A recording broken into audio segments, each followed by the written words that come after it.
एक मामला जो है वो सामने आया है जी। मामला जो बताया जा रहा है जी बीते मंगलवार का मामला है, जिसके अंदर ग्रीन सिटी वेलफेयर एसोसिएशन के प्रधान है जी मुकेश सैन, उन्होंने आरोप लगाया जी राजकुमार के ऊपर।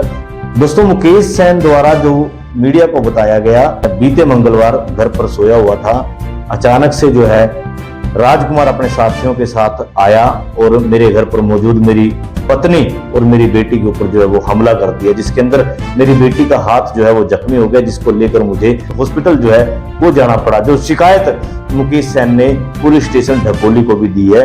मुकेश सैन का इस मामले को लेकर आगे क्या कहना है वो मैं आपको सुनाता हूँ जी, आपने मेरे साथ बने रहना। Sir, Mukesh Sain green city society का प्रधान हूँ जी। ग्रीन सिटी सोसाइटी ढकोली में साहब, मैं सोसाइटी का प्रधान हूँ। तो उस वजह से क्या है, हमारी सोसाइटी जो है उसमें 4 एंट्रियां हैं, ममता इनक्लेव की, शांति, लक्ष्मी इनक्लेव, ग्रीन सिटी। तो उस रोड के ऊपर वो जो कमर्शियल है हमारी, तो ममता इनक्लेव का एक राजकुमार व्यक्ति है, उसके पास ट्रक वगैरह हैं 2-3, तो वो दुकानदारों के आगे ट्रक लगा देता है। कई बार उनको समझाया भी, उसने दुकानदारों के साथ भी लड़ाई करी, आग भी मेरे ट्रक कहीं खड़े होंगे। फिर हमने समझाया भी तू ममता इनक्लेव में रहने वाला है और ग्रीन सिटी का जो रोड है मेन, उसके ऊपर तू दुकानों का आगे ट्रक खड़ा कर रहा है, तो वही यहाँ नहीं खड़े होंगे, नहीं तो हम आपकी कंप्लेंट करेंगे। क्या नाम है व्यक्ति का? राजकुमार है जी, रेता बजरी का काम करते हैं, माफिया लोग हैं। तो उसके बाद उसको समझाया जी, फिर सोसाइटी वाले काफी बंधन गया कि आप जो है गलत कर रहे हो, तो उसका ट्रक हमने जी सोसाइटी से बाहर मुखा, आपकी जहां कमर्शियल जगह वहां लगाओ, यहाँ के बजाय उसने वो लगा लिया जी, अपना वहां से हटा लिया। तो उसकी दुश्मनी मेरे साथ, मेरे को मंगलवार रात को मैं अपने घर पे सोया हुआ था, रात को 9:30 बजे राजकुमार कुछ उसके साथ में गुंडे वो लेके मेरे घर पे हमला किया। उन्होंने एकदम आते ही साथ, मुझे कुछ नहीं पता था, मैं सोया हुआ था अंदर, एकदम आते ही साथ गेट खोला, कोई बैल नहीं दी, कोई कुछ नहीं किया, और मेरी बेटी छोटी थी 17 साल की, उसके ऊपर हमला किया, उसको थप्पड़ मारे, फेंक दिया उसको। मेरी वाइफ आई, उसको फेंक दिया, ड्राइंग रूम में आके हमला कराया। एकदम मैं उठा, मेरे पे उन्होंने हमला किया, हमला कराया उन्होंने मेरी वाइफ के साथ, मेरी भाभी के साथ, छोटा बेटा जो भतीजा मेरा, उसके चोट मारी उन्होंने, फेंक के मारा, तो उसके यहाँ 3-4 टाके आ रहे हैं, गोडे पे चोट लगी, हाथ पे चोट लगी, कपड़े पाड़ दिए और गंदी गंदी गालां काटने लगे, और बहुत ज्यादा जाति सूझी, मुझे बहुत बुरा बोला और कहे भी घर से बाहर निकलो, तेरे को प्रधान हम मनाते हैं। मैंने कहा भाई साहब जी, सोसाइटी का मामला, दिन में आना था, कोई बात थी तो झूठा आरोप लगा कि मेरे पर। आज मुझे पता लगा अखबार में उन्होंने कल काटा है, अब भी 5,10,000 रुपये लेना है। मेरा कोई पैसे का उनके साथ लेन देन नहीं है, लेकिन मेरे पर झूठा आरोप लाके मुझे बदनाम किया जा रहा है। मैं एक सोसाइटी का जो विकास कार्य कर रहा हूं भी अच्छा काम, तो उसकी वजह से कुछ लोग उसके साथ, चंद लोग लग के, और उस चीज को उन लोगों के हो रहा है भी ये काम सोसाइटी में क्यों अच्छे हो रहे हैं, उसकी वजह से मुझे बदनाम किया जा रहा है। और इतना बदनाम किया जा रहा है भी, वहां पर मेरे पास घर पे भी ना, उसी दिन 3 बार घर पे हमला किया है। पहले गए हैं, फिर उसकी माँ, उसकी वाइफ आई पीछे से, उन्होंने भी हमला किया हमारे ऊपर। उसके बाद फिर गुंडे लेके आए हैं, उन्होंने भी हमला किया। फिर जब हमारे चोट लगी, हम चले गए ढकोली सरकारी अस्पताल में। वहां जाने के बाद हम वहां गए हैं, तो वहां 70-80 बंदे उन्होंने इकट्ठा कर लिया, क्योंकि रेता बजरी वाले हैं बंदे, ये माफिया लोग हैं। और इन माफिया लोगों ने इतना वो किया भी, मेरे को उस दिन भी अस्पताल के अंदर डॉक्टर ने पुलिस बुलानी पड़ी वहां पर, नहीं तो उस दिन मुझे अस्पताल के अंदर भी मारते। और मुझे धमकी दे रखी है भी तेरे को जान से मारेंगे, या प्रधान की छोड़ दे, नहीं तो तुझे जान से मारेंगे। मैं सनी साहब ये बताओ, एक विकास कार्य कर रहा हूं मैं, कोई पर्सनल कोई बिजनेस मेरा कुछ नहीं है, मैं तो सोसाइटी के वास्ते कर रहा हूं। एक मैसेज अच्छा जाए भी, एक हमारी सोसाइटी साफ सुथरी है, उसमें मैंने काफी काम किए। तो उसकी वजह से, वो ट्रक हटाने की वजह से इनके मुझे धमकी दी जा रही है, और मुझे खतरा है राजकुमार से, अब भी मुझे कभी भी वो मरवा सकता है, क्यों धमकी दी गया है। उनके साथ में डंडे, लोहे की राड लेके आए थे वो लोग। मैं उस दिन बच गया भी, किस्मत अच्छी थी, मैंने कोई अच्छा कर्म किया था, नहीं तो शायद मुझे वो मार की जाते जान से। और मुझे खतरा है, मेरे घर में बढ़ के मार की गए अंदर, मेरी वाइफ को, मेरी बेटी के साथ बदतमीजी करी है, कपड़े पाड़े हैं, फिल्मा जब्ती करी है। तो मुझे एक न्याय चाहिए प्रशासन से, मैं पुकार कर रहा हूं और मुझे विश्वास है प्रशासन पर, अब मुझे न्याय मिलेगा। उन लोगों ने मेरे साथ माड़ा किया है, मेरी बेटी 17 साल की थी, उसके साथ उन्होंने बहुत बदतमीजी करी है, बहुत गंदी गंदी गालां कही है, मैं बोल भी नहीं पा रहा। आज देखो क्या गुंडागर्दी हो रही है, ये माफिया लोग हैं जो रेता बजे काम करने वाले, और उल्टा आरोप लगा रहे हैं अब हमने पैसा लेना है। मेरा कोई हिसाब किताब नहीं है जी, मुझे बदनाम करने की एक साजिश रची जा रही है।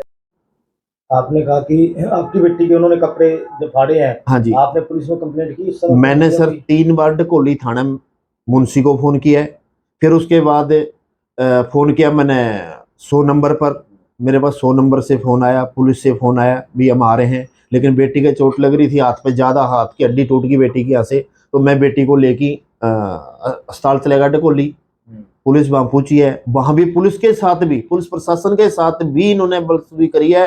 फिर उसके बाद जब यहाँ ढकोली में ये 70-80 गुंडे आ गए थे, तो उस टाइम में डॉक्टर ने जब पुलिस बुलाई, तो उस टाइम भी पुलिस के साथ भी उन्होंने बदतमीजी करी है और बहुत बुरा सला बोला। मुझे भी वहां खड़े खड़े गाना काट रहे थे, लेकिन मैं, इसने बोला अब इतने इतने लोग हैं, देखो क्या ये माफिया लोग क्या ये काम करेंगे? क्या हम एक विकास कार्य करें तो हमारे साथ ये जाति होगी? जाति सब्जी हमें इतना कुछ बोला गया है, क्या हम लोग इंसान नहीं है? नहीं साहब, इन लोगों ने मेरे पे जो आरोप लगाया है 5,10,000 का, और जो अखबारों में काटा है, इन्होंने मुझे बदनाम किया है। मैं एक समाज से काम कर रहा हूं और मुझे बदनाम कराया इन लोगों ने, उसके लिए मैं मानदेय का केस भी इन लोगों पे करूंगा। मुझे बदनाम कर रहे हैं, मानहानि का केस करूंगा मैं इनके ऊपर। प्रशासन से सर मैं ये अपील करूंगा भी मुझे इंसाफ दिलाया जाए। मेरे रात को घर में हमला हुआ है और मेरी वाइफ की कान्ना के बाड़े ले गए, एक चैन तोड़ के ले गए।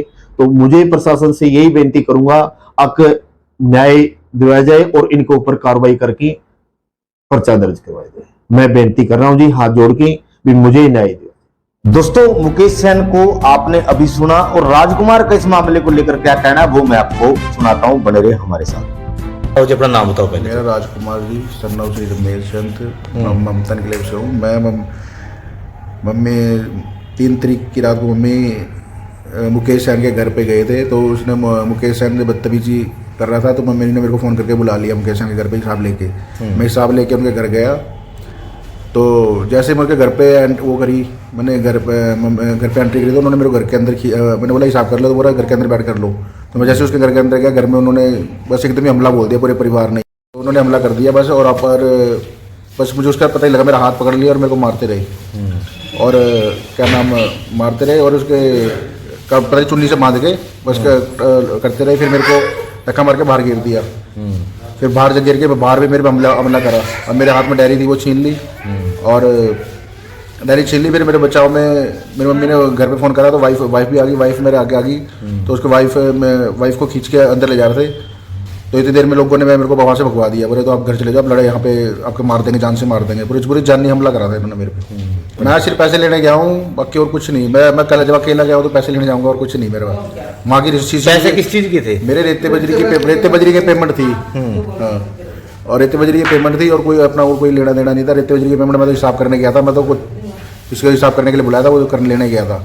अपना तो रेते बजरी की पेमेंट थी, और उसके वो तो मैं किसी और इरादे, अपने जब इरादा नहीं, अब तो वहाँ के आसपास की CCTV रिकॉर्डिंग निकाल के आप चेक कर सकते हो भाई मैं किसके गया हूँ। मेरे घर से ही कैमरे लगे हुए हैं, मेरे घर के ऊपर गेट से ही कैमरे लगे हुए हैं, वहाँ चेक कर लो जाए। आपकी रिहाइश कहाँ पे है? मेरी ममता एन्क्लेव में है जी। क्या नाम है आपका पूरा? राजकुमार जी।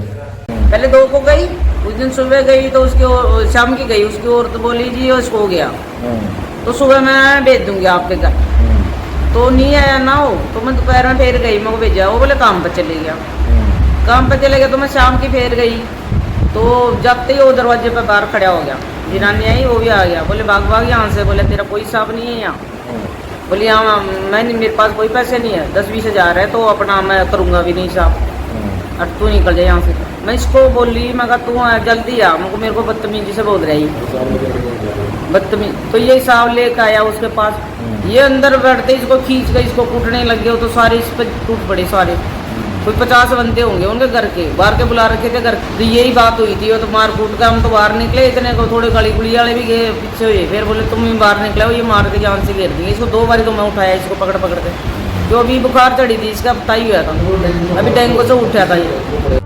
जब मीडिया कर्मी जो है डकोली थाने में गए तो जांच अधिकारी जो है धर्मपाल, उनसे जब बातचीत हुई तो धर्मपाल ने बताया कि मामले की जो है वो जांच जारी है। देखने वाली बात रहेगी कि मामला किस रुख जो है वो करवट लेगा। आरोप जो है दोनों तरफ से वो लगे हुए हैं जी।